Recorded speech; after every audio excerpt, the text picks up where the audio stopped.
மக்களே, நான் தான் உங்க பானிபூரி ஸ்டார். டே 3ல என்ன நடந்துச்சுன்னு இன்னைக்கான வீடியோவில் பார்க்க போகிறோம்.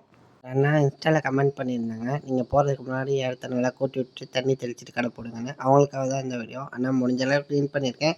நெக்ஸ்ட் டைம் இன்னும் சரி பண்ண பார்த்துக்கிறேன்னா. என்ன சொல்கிறேன்னு தெரில மக்களே, எவ்வளோ சப்போர்ட் பண்ணுறீங்க தெரியுமா?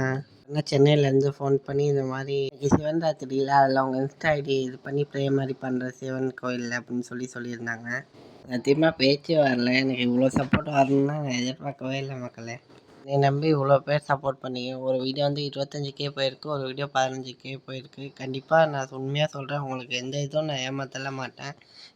நான் பெரிய ஆளானாலும் உங்களை மறக்கவே மாட்டேன்.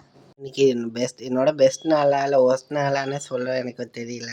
நேற்று நம்ம கடை எடுத்து வைக்கிறப்பே டேபிள் உடஞ்சிருச்சு. நம்ம அங்கேயே வச்சுட்டு வந்துட்டோம். அப்போதைக்கு புல்டோசர் அடித்து உடஞ்சிருச்சு போல். காலையிலே எண்ணெய் வேறு கொதிக்க கையில் வேறு கொஞ்சம் பட்டுருச்சு. என்னன்னாலும் பரவாயில்ல, கடை போடாமல் இருக்கக்கூடாது. நம்ம ஸ்டூலில் போட்டோம்.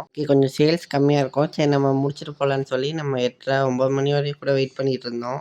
அப்போதான் ஒருத்தர் ஸ்கூட்டியில் வந்திருந்தார். நல்லா குடிச்சிட்டு போதையில் தான் வந்திருந்தார் நம்ம கடைக்கு. நானும் பார்த்தோன்னே அவர் ட்ரிங்க்ஸ் பண்ணியிருக்காருன்றதை கண்டுபிடிச்சிட்டேன். அப்புறம் வந்துட்டு வீடு எங்கே இருக்கும், நம்பர் சொல்லு அப்படி இப்படின்னு மிரட்ட மாதிரி பேசிகிட்டு இருந்தாரா. நானும் சரி எதுவும் போலீஸாக அந்த மாதிரி இருப்பாங்கன்னு சொல்லி நானும் அவர்கிட்ட பேச பதில் சொல்லிட்டு இருந்தேன். அப்புறம் ஒரு பூரி கொடு மொத்தம் 5 காசு தரேன்னு சொல்லி 5 பூரி சாப்பிட்டாரு. சாப்பிட்டுட்டு நான் டெய்லியும் வருவேன், நீ இந்த மாதிரி எனக்கு தரணும் அந்த மாதிரிலாம் சொல்லிட்டு இருந்தாரு.